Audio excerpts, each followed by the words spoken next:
NASA Ingenuity helicopter captures spacecraft wreckage on Mars.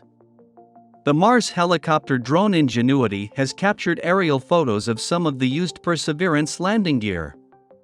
NASA says this detailed aerial perspective could provide valuable insights for future missions. Ingenuity recently surveyed the parachute that Perseverance used to land on Mars, as well as the cone-shaped backshell that protected the rover when it descended from space towards the Martian surface. Ingenuity was tasked with capturing these photos by NASA engineers who wanted to see this particular perspective to provide further insight into the landing and inform future landings. NASA extended Ingenuity flight operations to perform pioneering flights such as this, Teddy Tsanitos, Ingenuity's team lead at NASA's Jet Propulsion Laboratory in Southern California, says. Every time we're airborne, Ingenuity covers new ground and offers a perspective no previous planetary mission could achieve. Mars Sample Returns Reconnaissance Request is a perfect example of the utility of aerial platforms on Mars.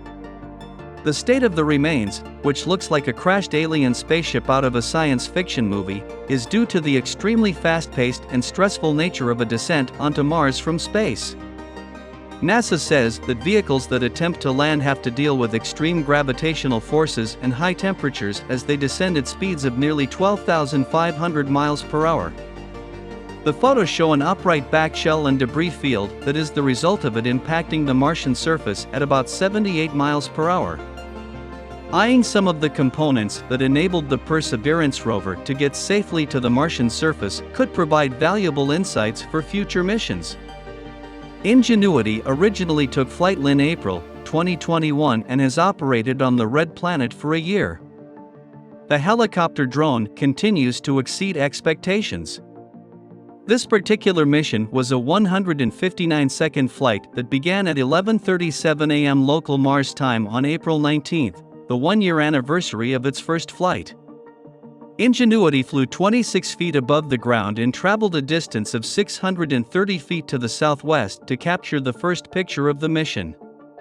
It then headed southwest and northwest and took photos along the pre-planned route.